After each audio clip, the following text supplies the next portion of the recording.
We have got a trade alert. We go to our NBA trade deadline desk. And one, Gregory Arthur Bergman. According to Shams Charania, the Los Angeles Lakers are trading Gabe Vincent and a 2032 second-round pick to the Atlanta Hawks for Luke Kennard. So Luke's a good shooter. Great Doesn't shooter. help them defensively, but they are terrible at shooting the ball too. So They're also equally as bad at shooting. Just by the way, they're terrible defensively. They can't shoot. Yet somehow, some way, they've got this winning record, and they're better than their record, or their record is better than they really are. And Luke Kennard. Breaking news on ESPN LA, made possible by our friends at Valvoline Instant Oil Change, home of the 15-minute drive-through oil change. Visit SoCalOilChange.com for a location near you. Oh, JJ got another little JJ, right? Another Duke shooter.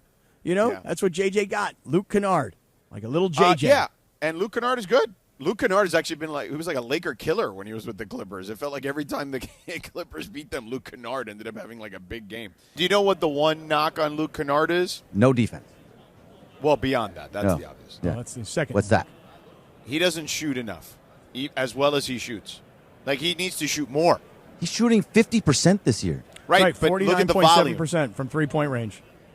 So Right. he's only taking 5 shots a game. Correct. He should be shooting like 10. I mean, can he get 10 shots on the Lakers? Can he? I mean, think about it for a second. Can he actually I get would imagine 10 shots JJ per will game? want him to get as many shots as possible. Well, good. If anybody can get him open, Luka should be able to get him open, or LeBron. Both of them should be able to. He's had only one season that he shot over 10 times from three-point range. It was 12 back in 2019, 2020. With Detroit. Yeah. No? Yeah, but Detroit. Yeah, well, Detroit. but that's field goal. Oh, that was field goals. Oh, no, it's 6. Yeah. Come on, Bergie. And that was that same year. And he had a good year with the Yeah. Clippers one year. I want to say his first or second year with the Clippers. He shot 6 times, and he shot 450 from three-point range. Off of 6 45% on 6 attempts. geez. Right, so you need at least 6 to 7 attempts a game. 6 7. Right now he's shooting 3 attempts a game. Well, I was looking at Luka. Luka's three-point percentage is 35%, but he's shooting a lot more, right? And then you look at Kennard, and his percentage is 49.7%, but he's shooting like 30% compared to Luka. So now you're going to have Luka and Luke Kennard, which is kind of you got to stop at Luke so that you can say Kennard. Otherwise, it sounds like you're saying Luke Kennard. George, let me ask you this about Luke Kennard. If I told you that Luke Kennard was going to take 10 three-point shots per game, what do you suppose? Just take a guess here. Well, he's not going to get 10 because that's like Steph Curry. But seriously, if he can just get like 6 up, it'd be nice. But just play round numbers for me for a second. If he took 10 three-point shots per game, what do you think his average would be? In other words, what would his field goal percentage be from three-point range if he took 10 per game? He'd hit 4.5. He'd hit 4.5 a game. He'd hit about 4 a game, let's call it. See, that's amazing because when I look at his three-point field goal percentage, 49.7 this year, 43.3 last year, 45% the year before. He had 54% of three-pointers in 2022-2023 playing for Memphis. So you know how LeBron 3 years ago started the season off with don't have a laser? Do they have a laser now? Yeah, he's a laser. He doesn't get enough shots up. Like that's the thing. Like he needs to be more aggressive is what I would say. Okay, so now this goes back to where we started today's show. You ready? You were about to talk about Dan Boyke, who now writes for The Athletic, okay? Yeah.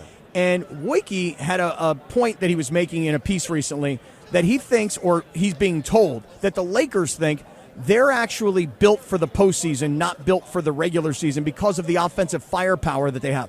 Could it be that the Lakers are saying this? We're not a good defensive team. We get it. So lean into the offense. So let's just try and outscore everybody. I mean, it's possible. I do think at some point in the NBA playoffs you do. I mean, that could work for a round or two maybe. And, Boyke also says in the story that they believe their ceiling is the Western Conference Finals internally. Is there a world where I can see that happen? Yes. Okay, I'm not denying that. But it also says their floor could be a play-in loss as well.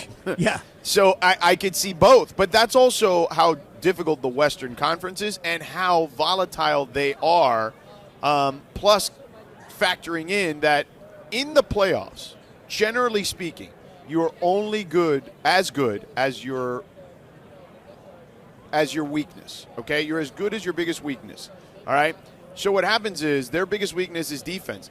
And look, most teams even in the postseason, it's very rare that a team doesn't have at least one guy on the floor that you can pick on.